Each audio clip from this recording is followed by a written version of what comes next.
Olá pessoal, vamos dar continuidade à nossa aula de filosofia, fazendo a nossa discussão aí no nosso material, no nosso livro, sobre o helenismo.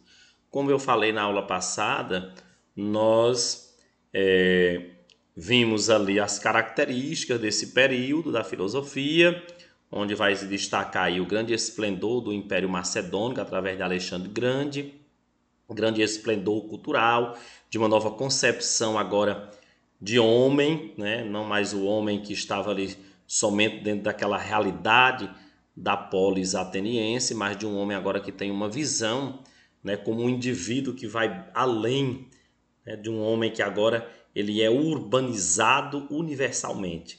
Então a cosmopolita, né? A cidade cosmopolitana, a cosmopolítica seria essa visão do homem dentro desse contexto daquilo que ele vai compreender como um universo bem mais amplo do que aquele mundo que ele teria como concepção ali na Grécia, né, dentro das polis, sobretudo Atenas. Então há uma visão, uma ampla visão agora de um homem político, né? O homem não mais de uma polis, mas de um homem dentro de um contexto agora de grande expansão, né? Então, esse período aí marcado pela presença do domínio de Alexandre Grande, que vai dominar toda a Grécia, né?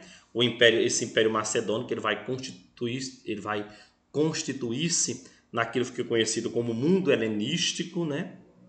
Expansão, conquista, essa difusão dos valores gregos, tudo isso a gente viu na aula passada. E aí, dentro dessa discussão, nós vamos ver algumas correntes principais que surgem a partir dessa nova concepção de mundo, dessa nova concepção filosófica, desse grande esplendor cultural, né? Seria esse período também da junção de todo o pensamento grego antigo, né? Com o pensamento romano, então daquela mesclagem de culturas. Então, a partir disso vai surgir as principais correntes ou principais escolas filosóficas de muito interesse e de muita compreensão. No livro de vocês, vocês podem certificar. Nós vamos ver aí essas grandes escolas, né? Entre elas, nós iniciamos a nossa discussão com o ceticismo. O que teria sido o ceticismo? Primeiro, teria sido conhecido como ceticismo ou pirronismo, né? Quem teria fundado essa escola? Pirro de Élida, né? Pirro de Élida.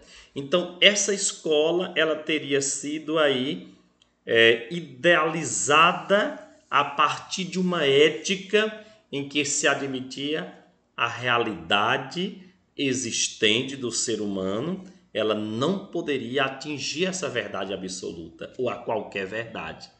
Então eles vão negar tudo, né? Dentro desse ceticismo, a filosofia deveria ser uma negação do saber, né? Não uma busca, mas uma negação do saber. Então veja que os céticos eles eram prontamente, né, filósofos enfáticos, coerentes e decididos dentro desse conhecimento inseguro do que é incerto. Duvidam de tudo, né? Então negam tudo. Então seria essa escola, no entanto, não é? Essa afirmação de que o ser humano ele não teria nenhum instrumento para atingir verdade, né? Mas ele deveria sempre estar a questionar. E se acreditasse, ele deveria negar aquilo que ele acreditava. Deveria a todo tempo trazer dentro de si essa negação, porque ele deve ser esse ser em busca, sempre em busca, né? Então, tudo é incerto, né? Nada é seguro. Se pretende aí a partir dos céticos ir além, ir em busca, né? E essa busca ela deve trazer sempre essas discordâncias de uma verdade absoluta existente de fato.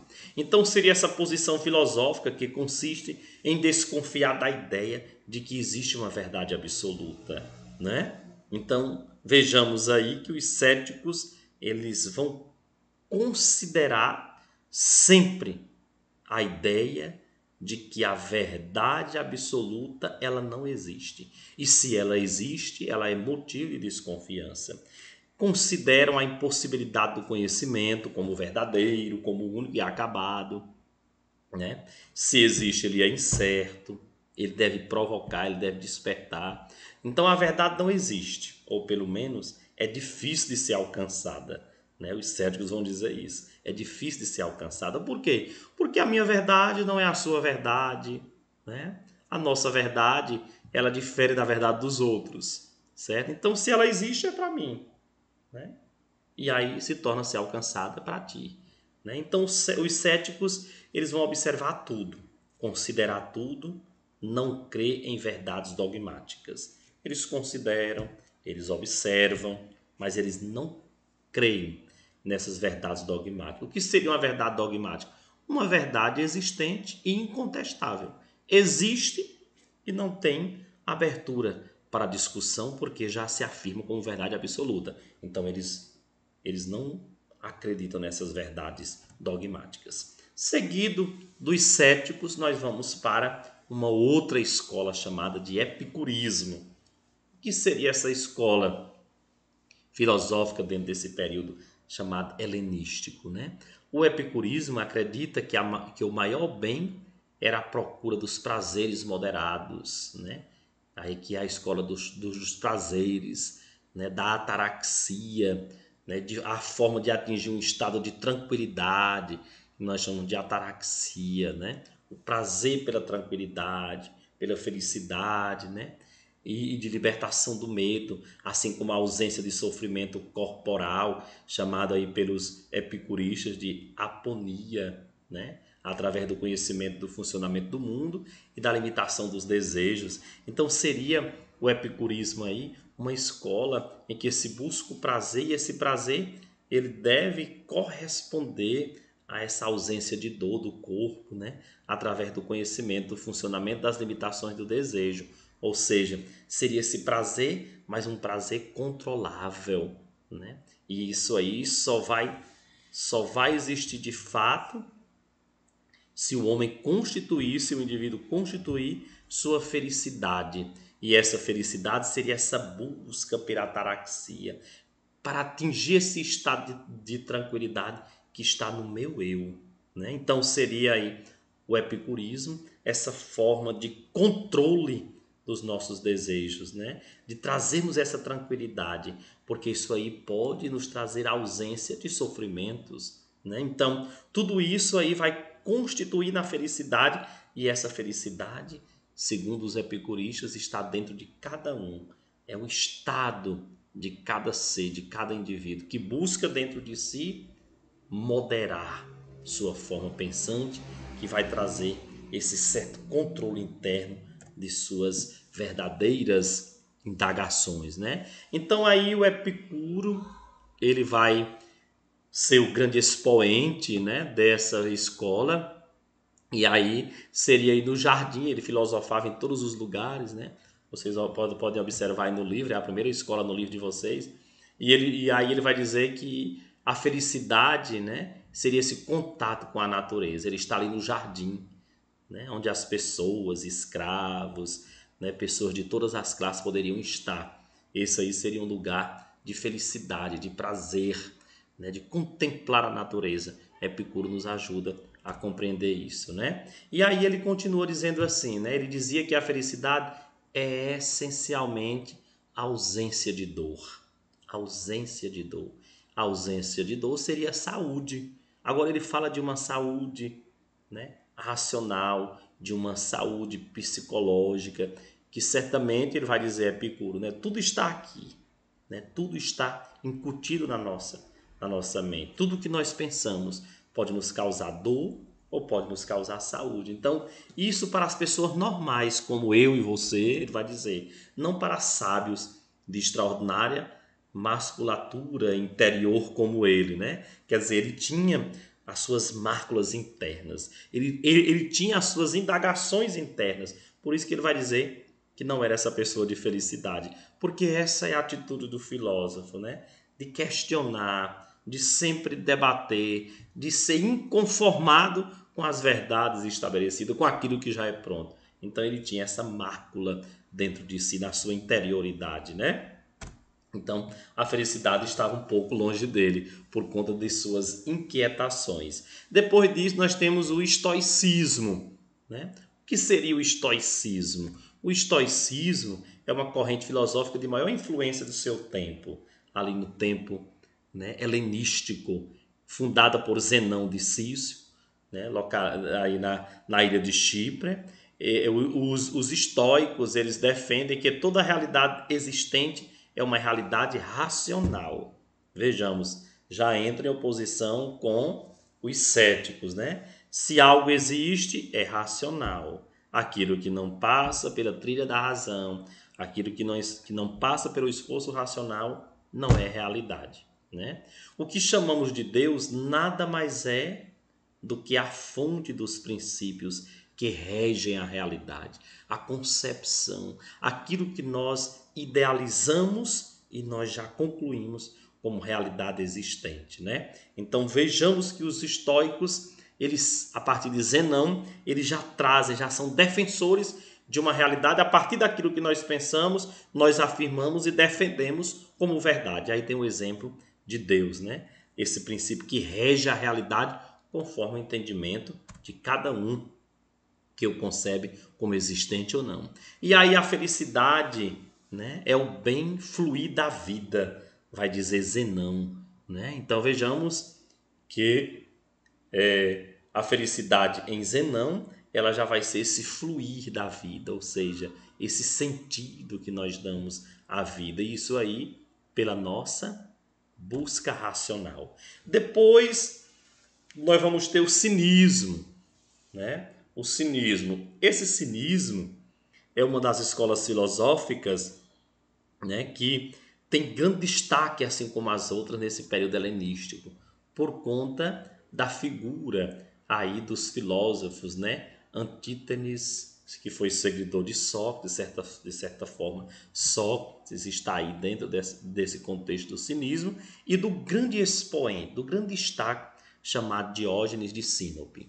Então o cinismo seria uma escola filosófica, né, grega, criada por esse seguidor de Sócrates, chamado de Antítenes, né, aproximadamente ali no ano de 400 a.C., mas seu nome de maior destaque ela vai se dar em Diógenes de Sinope, né? Esses filósofos, eles menosprezavam os aspectos sociais, defendiam o desprendimento dos bens materiais, a existência nômade que levavam, né? Eram filósofos nômades, eles estavam sempre a perambular de um lado para outro.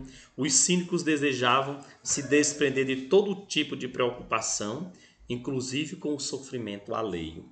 Então, o cinismo vai ter aí como principal expoente o filósofo Diógenes, como nós vimos, né?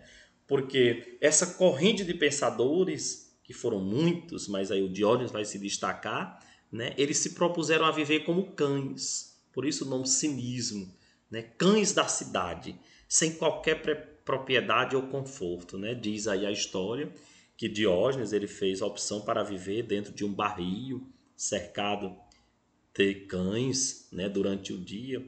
Ele andava pelas ruas, né, com um candelabro, né, com um tipo de uma espécie de luz, né, e perguntavam o que ele fazia.